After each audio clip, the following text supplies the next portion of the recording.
Bonjour à tous, bienvenue sur Investir en crypto, j'espère que vous allez bien. Dans cette vidéo, je vais vous dire qu'il y a un truc de ouf qui va se passer. On ne sait pas dans quel sens, mais je vais vous dire, là il y aura de la liquidité, là il y aura des liquidés, là il y aura des stop-loss enlevés, ça va partir en sucette, je vous le dis. Alors pourquoi je vous dis ça déjà en entrée de vidéo? Tout simplement parce que on a eu énormément de personnes qui ont pris des positions. Alors vous allez me dire, mais pourquoi pile à 17h? Je vais vous dire, c'est super simple.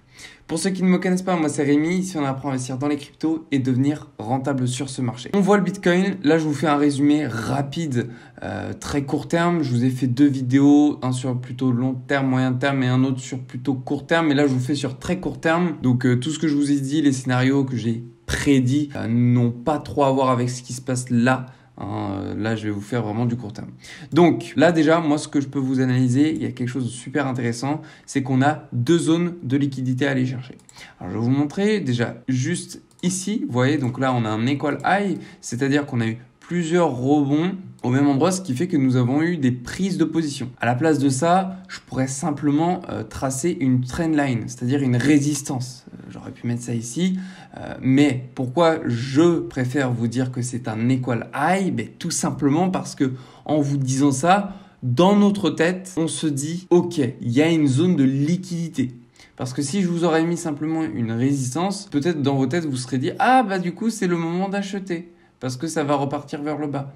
Alors en fait justement, comme la plupart vont dessiner ici une résistance, ils vont se dire ah c'est le moment d'acheter pour faire une vente, pour faire un short, c'est-à-dire vendre ici de sorte à récupérer les bénéfices à la baisse. Mais pourquoi j'accentue sur le fait que c'est un equal high? Tout simplement parce qu'il y a beaucoup de liquidité, puisque tout le monde raisonne en mode dès que ça rebondit dessus, je prends une position à la baisse. De ce fait, ça veut dire que entre ici, et encore là, on a énormément de positions. Oui, puisque ceux qui sont venus là, on n'a pas été chercher leur stop loss ni leur liquidation. Là, pareil. Là, pareil. Et là encore, pareil. Donc ça veut dire qu'on a une énorme accumulation qui est en train de se faire juste ici. Et au moment où on va casser cette résistance, alors là, ça va partir d'un coup. Parce qu'on va liquider. Donc voilà ce qui est en train de s'effectuer. Donc maintenant, on voit qu'on rebondit encore une fois dessus. On verra ce qui se passe. Ça peut partir à la hausse, comme ça peut rebondir pour aller chercher ici la zone de déséquilibre qu'on a. Vous voyez, juste là. Il y a aussi quelque chose d'intéressant. C'est qu'ici, je vous prie de m'excuser d'avance si mes explications elles sont pas de ouf claires. C'est que là, il est tard. Je me couche super tôt de base et je suis très fatigué. Donc j'espère que ce sera clair ce que je suis en train de vous expliquer. Ici, on a un equal low, même chose que le equal high juste au-dessus, sauf que là, c'est pour les liquidités à la baisse. Vous voyez, donc ça, c'est pour les gens qui prennent des achats, juste là. Donc là, on a deux zones très sympas. Même ici, on pourrait le compter pour les gens qui ont des liquidations plus par là ou qui ont mis leur stop loss sur des bougies précédentes. Donc ça, c'est à aller chercher dans le temps. Maintenant, est-ce que on va plutôt aller chercher ici cette zone-là, donc notre equal low, et combler la zone d'imbalance ici, la zone de déséquilibre pour s'arrêter ici, vous voyez, sur cette zone-ci. Qu'est-ce qui fait aussi qu'on a eu énormément de positions ici à 16h, 17h? C'est super simple. Je vais me mettre en daily et vous allez voir les personnes lambda, si je puis dire, j'en fais partie, ont vu cette grosse trendline, vous voyez, cette grosse résistance. Et en fait, si on zoome un petit peu, on va se mettre en 1 heure, on a tout simplement cassé cette résistance, vous voyez. Et pile, au moment où on a cassé cette résistance, la plupart des personnes se disent « Ah, ça y est, le biseau descendant a cassé, ça va aller to the moon. Premier objectif, ce sera celui-là, la zone des 43 000. » C'est exactement la même chose qu'on s'était dit au moment de la cassure ici. Vous voyez, on a une montée de 3%, tout simplement parce qu'il y a eu énormément de personnes qui ont pris des positions. Et au final, ça a fait l'inverse. Oui, ça a fait l'inverse puisque on avait ici un equal low. Donc, prise de position, liquidation, à aller chercher juste en bas. Donc, on a fait l'inverse pour aller choper toutes les personnes qui avaient mis des stop loss et qui avaient pris des buys ici, tout simplement. Je reviens un petit peu là où on se situe actuellement. Et là, c'est la même chose, mais un petit peu différemment. On a notre equal high qui fait que on a énormément de liquidité à aller chercher juste au-dessus. Et de surcroît, on voit que le nombre de positions short est bien et nettement supérieur aux positions acheteuses. Ça veut dire que là, on a énormément de personnes qui ont mis des positions à la vente. C'est-à-dire que là, ici, en fait, on a deux camps. On a le camp de c'est une résistance, moi je vends, moi je vends, moi je vends, moi je vends. Donc ça veut dire que dès qu'on a tapé dessus, il y a eu plein d'ordres d'achat vers 15h, 16h où les gens ils étaient en mode ça va repartir à la baisse. Et il y avait un autre camp qui s'est dit on a breaké, moi j'achète. Et ce qu'on peut voir entre le camp des acheteurs et des vendeurs au moment où on a percuté cette trendline, tout simplement, on a vu ici que les vendeurs sont plus forts que les acheteurs. Ça veut dire quoi ? Ça veut dire que la majorité des personnes est vendeuse. Et qu'est-ce qui se passe quand il y a une majorité ?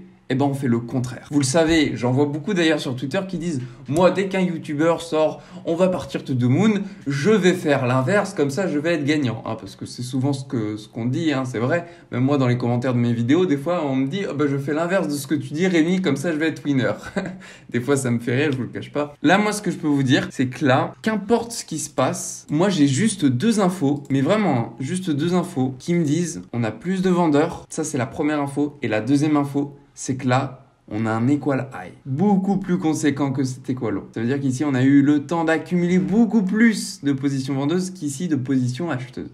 Donc, la probabilité de casser ici est très forte.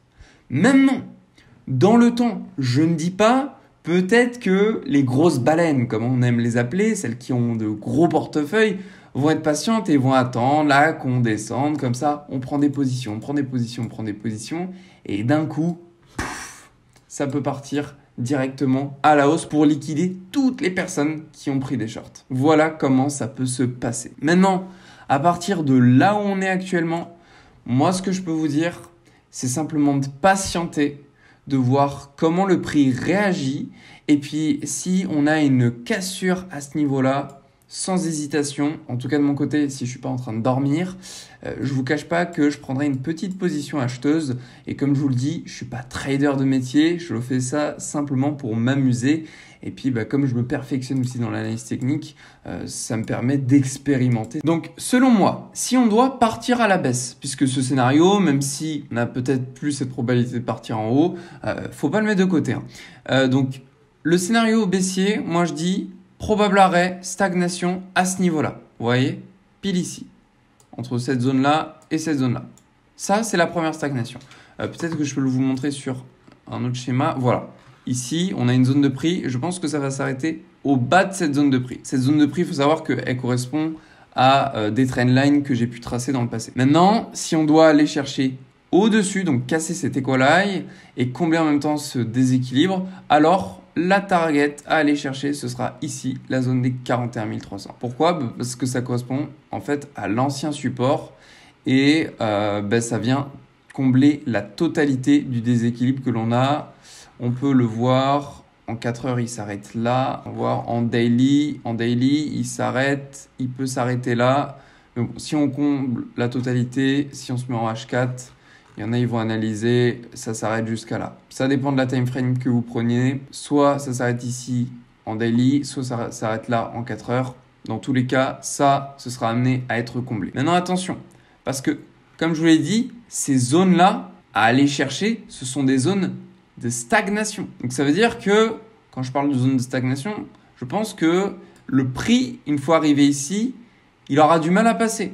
Donc, il risque de stagner. Et là, faudra avoir des yeux rivés ici pour savoir ce que le marché fait. C'est-à-dire que si ici, on a une stagnation, ça va. Mais si on a une montée en puissance au niveau de l'open interest, ça veut dire du nombre de positions d'achat ou de vente sur les contrats futurs, alors le prix il peut partir super rapidement, que ce soit à la baisse, en fonction des liquidations à prendre, ou directement à la hausse, en fonction des liquidations à prendre également. Au niveau des shorts, on a beaucoup trop de shorts, et rappelez-vous ce qui s'était passé dans le passé. Je me mets en 6 heures, vous voyez, hop, ici, qu'est-ce qu'on avait quand on avait beaucoup trop de shorts? On partait directement à la hausse. Vous voyez ici, trop de shorts, on part à la hausse. Trop de shorts, on part à la hausse. Ici, trop de short, on part à la hausse. C'est toujours comme ça. Ici, bon, c'était mitigé. Oh, là, on commence à avoir trop de short. Pouf, on part à la hausse. Et regardez, il y a aussi un autre truc qu'on peut voir, c'est ici, funding négatif, pouf, départ à la hausse. Funding négatif,